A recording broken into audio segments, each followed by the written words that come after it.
एक दफा का जिक्र है, एक जंगल में एक चिड़िया रहती थी। उस चिड़िया की एक बेटी भी थी। उनके घर में कोई भी कमाने वाला नहीं था। वो बेचारी चिड़िया बहुत परेशान रहती थी। एक दिन उनके घर में एक दूसरी चिड़िया आई। उसने उस चिड़िया को एक मशवरा दिया। अरे बहन, तुम इतनी ज़्यादा परेशान रहती हो, क्यों इतनी परेशान रहती हो? ऐसा करो ना कि कोई अपना काम शुरू कर लो, जिससे तुम्हारा गुजारा भी बहुत आसानी से होगा। मेरा मशवरा ये है कि तुम कोई खाने की चीज़ लगा लो। वैसे भी आजकल बाहर की चीज़ें सब बहुत शौक से खाते हैं। तुम्हारा काम बहुत अच्छा चलेगा। चिड़िया ने कहा, लेकिन हमारे माशरे में तो कोई भी ये बात पसंद नहीं करता कि हम घर से निकलकर कोई काम करें। लेकिन तुम सही कह रही हो, मुझे कुछ ना कुछ तो करना ही पड़ेगा। हम कब तक ऐसे ही परेशान होते रहेंगे? बस दूसरे ही दिन चिड़िया समोसे बनाने लग गई।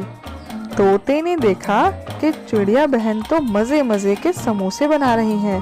उसके मुंह में पानी भर आया। वो जल्दी से अपने घर गया और अपनी बेगम से कहने लगा, तुम्हें पता है, चिड़िया बहन मज़े मज़े के समोसे बना रही हैं। क्यों ना आज हम दोनों उनके समोसे ट्राई करें? तोती ने कहा, हाँ हाँ ज़रूर, मुझे तो वैसे भी समोसे खाना बहुत ज़्यादा पसंद है। चलें, अभी चलते हैं, थोड़ी देर बस काम ख़त्म कर लूँ। तोता और तोती पहुंच गए चिड़िया के पास मज़े मज़े के समोसे खाने के लिए। चिड़िया के समोसे आहिस्ता आहिस्ता बहुत मशहूर होने लगे। बहुत सारी चिड़िया परिंदे उसके पास आके मज़े मज़े के समोसे खाते थे। ये बात कौवे को बिल्कुल भी गवारा नहीं हुई कि चिड़िया अपना इतना अच्छा कारोबार कर रही है। बस उस कौवे के तेज दिमाग में एक तरकीब आई। कबूतर मियाँ, जिसकी सारे परिंदे बहुत ज़्यादा सुनते थे, कौवा फौरन कबूतर के पास पहुंच गया और कहने लगा, कबूतर मियाँ, आपको कुछ होश भी है? आपको पता है पूरे इलाके में चिड़िया बेगम के कितने गुण गाए जा रहे हैं कि वो बहुत मज़े के समोसे बनाती हैं। ऐसे तो वो हम सबसे आगे निकल जाएंगी। फिर जो सारे परिंदे आपकी बात सुनते हैं, कल को उसकी बात सुनेंगे। कबूतर को कौवे की बातें कुछ कुछ समझ में आने लगी। बस चिड़िया के पास जाकर कबूतर कहने लगा, बात सुनो चिड़िया बहन, तुम्हें अगर ये काम करना है तो तुम किसी और जंगल में जाकर करो, क्योंकि यहाँ ये सब फजूल ग़िज़ा नहीं खाई जाएगी। हमारे इलाके में इस तरीके की चीज़ें तुम बना रही हो जिसकी वजह से सारे परिंदे बीमार हो रहे हैं। चिड़िया ने कहा, नहीं कबूतर भाई, ऐसी कोई बात नहीं है।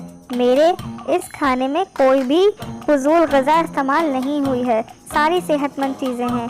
इनको खाने से कोई भी कबूतर या परिंदा बीमार नहीं हो सकता। अगर बीमार वो हो रहे हैं तो वो मौसम की तब्दीली की वजह से हो रहे हैं।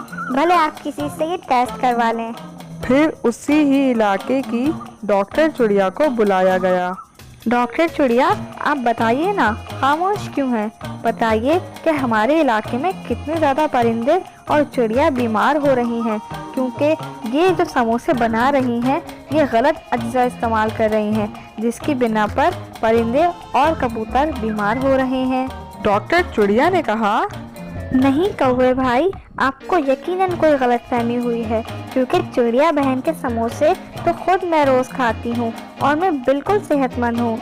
और जो भी परिंदे और कबूतर बीमार हो रहे हैं वो कोई आज से नहीं हो रहे। ये सब तो ज़िंदगी के साथ चलता ही आ रहा है। और ये समोसे मुझे पता है कि बहुत सफाई से और बहुत अच्छे तरीके से बनाए जाते हैं, जिसके बाद हम ये नहीं कह सकते कि इसको खाने की वजह से बीमारियां फैल रही हैं। और हमें तो चिड़िया बहन को बहुत सराहना चाहिए कि उन्होंने इतना अच्छा स्टेप लिया।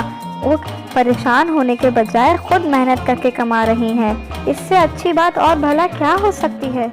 हम सबको तो मिलकर उनका साथ देना चाहिए। हम आज के दौर में रहते हैं और यहाँ जहालत नहीं बल्कि अपनायत के साथ रहना चाहिए। डॉक्टर चिड़िया की बातें सुनकर कौवा तो परेशान ही हो गया और बस एकदम चुप खड़ा रहा। कबूतर ने कहा, माफ़ करना चिड़िया बहन, दरअसल मुझे भी आपके हाथ के समोसे बेइंतहा पसंद हैं, लेकिन मेरे दिल में ये गुमान था कि शायद ये गंदा तेल और गंदी अज्जा इस्तेमाल कर रही हैं, इसी वजह से मैं आपको बोलने के लिए आ गया। वरना आप तो वाकई में बहुत अच्छा काम कर रही हैं। आपको और ऐसी मेहनत करनी चाहिए जिससे आपका गुजारा बहुत अच्छी तरीके से होने लग जाए।